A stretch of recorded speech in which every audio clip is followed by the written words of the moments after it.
ಸೂರ್ಯ. ಓ ಶೋಭಮ್ಮ, ಬನ್ನಿ ಬನ್ನಿ.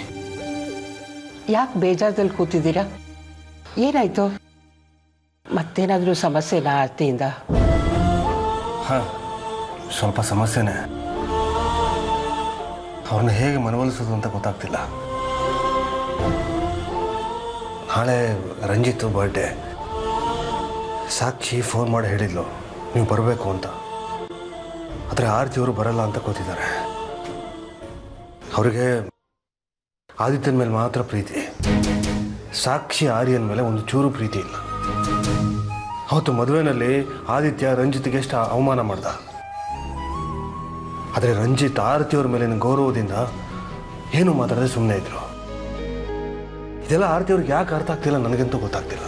ಇಲ್ಲ ಸೂರ್ಯ, ನಮ್ಮ ಆರ್ತಿ ಯಾವತ್ತೂ ಭೇದ ಭಾವ ಮಾಡೋಳಲ್ಲ. ಅವಳಿಗೆ ಸಾಕ್ಷಿ ಮೇಲೆ ಮೊದಲಿಂದಲೂ ವಿಶೇಷವಾದ ಕಾಳಜಿ ಪ್ರೀತಿ ಇತ್ತು, ಈಗಲೂ ಹಾಗೇ ಇದೆ. ಆದಿ ಜೊತೆಲಿ ಇಲ್ಲ ಅನ್ನೋ ಕೊರಗು ಅವಳನ್ನ ತುಂಬ ಕಾಡ್ತಾ ಇದೆ. ಅದಕ್ಕೆ ಯಾವಾಗಲೂ ಆದಿ ಆದಿ ಅಂತ ಕನ್ವರ್ಸ್ತಾ ಇರ್ತಾಳಷ್ಟೆ. ಹಾಗೆ ಇವ್ರು ಮೂರೊತ್ತು ಯೋಚನೆ ಮಾಡ್ತಾ ಕೂತ್ರೆ ಇವ್ರ ಆರೋಗ್ಯದ ಗತಿ ಏನಾಗಬೇಕು? ಅದು ನನಗೆ ಆತಂಕ ಆಗ್ತಿದೆ. ನೀವೇನು ಯೋಚನೆ ಮಾಡಬೇಡಿ ಸೂರ್ಯ, ನಾನು ಅವಳಿಗೆ ಬರೋ ಹಾಗೆ ಒಪ್ಪಿಸ್ತೀನಿ. ನಾನು ಎಲ್ಲ ರೀತಿಯಲ್ಲೂ ಅವ್ರಿಗೆ ಹೇಳಾಯ್ತು, ಆದರೆ ಅವ್ರು ಒಪ್ತಾ ಇಲ್ಲ. ನೀವು ಹೇಗೆ ಒಪ್ಪಿಸ್ತೀರಾ? ನನ್ನ ಪ್ರಯತ್ನ ನಾನು ಮಾಡ್ತೀನಿ. ಅವಳಿಗೆ ನನ್ನ ಮೇಲೆ ಗೌರವ ಇದೆ. ನಾನು ಏನೇ ಹೇಳಿದ್ರು ಅವಳು ಇಲ್ಲ ಅಂತ ಹೇಳಲ್ಲ. ನನ್ನ ಮಾತಿಗೆ ಬೆಲೆ ಕೊಡ್ತಾಳೆ ಅನ್ನೋ ನಂಬಿಕೆಯಿಂದ ನಾನು ಅವಳಿಗೆ ಹೇಳ್ತೀನಿ. ಒಂದು ನಿಮಿಷ ಬರ್ತೀನಿ. ಸರಿ, ಹೋಗಿ ಬನ್ನಿ.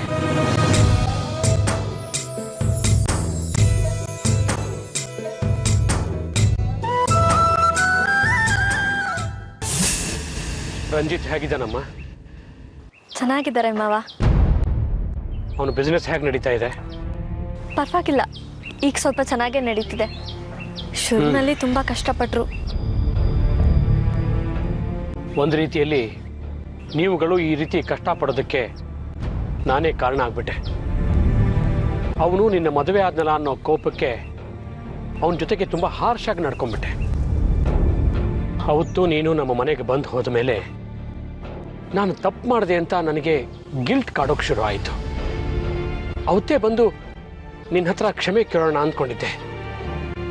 ಆದರೆ ಯಾವ ಮುಖ ಇಟ್ಕೊಂಡು ನಿನ್ನ ಹತ್ರ ಬಂದು ಕ್ಷಮೆ ಕೇಳಲಿ ಅಂತ ಸುಮ್ಮನಾಗ್ಬಿಟ್ಟೆ. ಆದರೆ ಇವತ್ತು ಏನಾದರೂ ಆಗಲಿ ನಿನ್ನ ಹತ್ರ ಬಂದು ಕ್ಷಮೆ ಕೇಳಲೇಬೇಕು ಅಂತ ನಿರ್ಧಾರ ಮಾಡಿದ್ದೆ.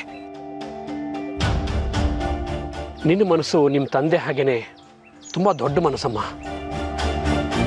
ಈ ಪಾಪಿ ನಿನ್ನ ಮಾವ ನಿನಗೆಷ್ಟೆಲ್ಲ ಅವಮಾನ ಮಾಡಿದ್ರು ಆದರೂ ನನ್ನನ್ನು ಕ್ಷಮಿಸಿದೀಯಾ? ನನ್ನ ಜನ್ಮ ಸಾರ್ಥಕ ಆಯಿತು ಅಂತ ಅನಿಸ್ತು. ಯಾಕೆ ಮಾವ ನೀವು ಹೀಗೆಲ್ಲ ಮಾತಾಡ್ತಿದ್ದೀರಾ? ನನಗೆ ಬೇರೆ ದಾರಿ ಇಲ್ಲ ಸಾಕ್ಷಿ. ನಾನು ತುಂಬ ನೊಂದಿದ್ದೀನಿ.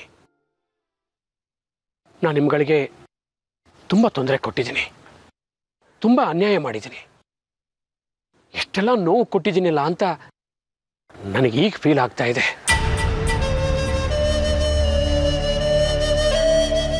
ಹೋಗ್ಲಿ ಬಿಡಿ ಮಾವ, ಆಗೋದೆಲ್ಲ ಒಳ್ಳೇದಕ್ಕೆ ಅಂತ ಹೇಳ್ತಾರಲ್ಲ.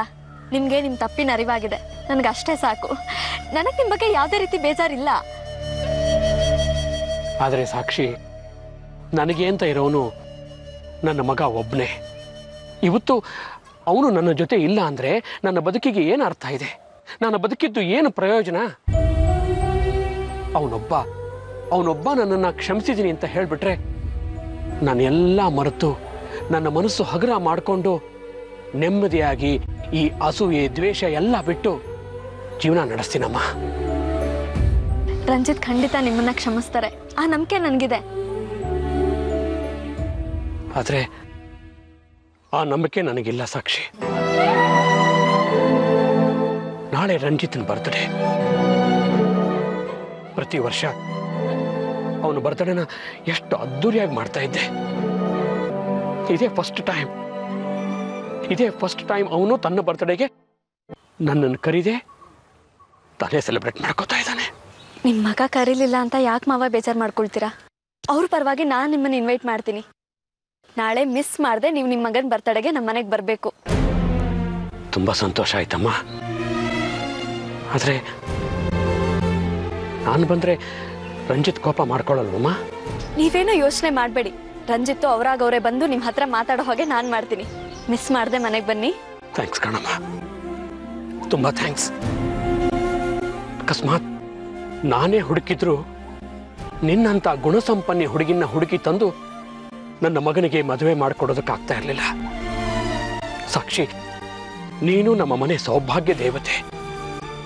ನಿನ್ನಂಥ ಸಂಸ್ಕಾರ ಇರೋ ಹುಡುಗಿ ಮೇಲೆ ವಿನಾಕಾರಣ ದ್ವೇಷ ಸಾಧಿಸ್ಬಿಟ್ಟೆ.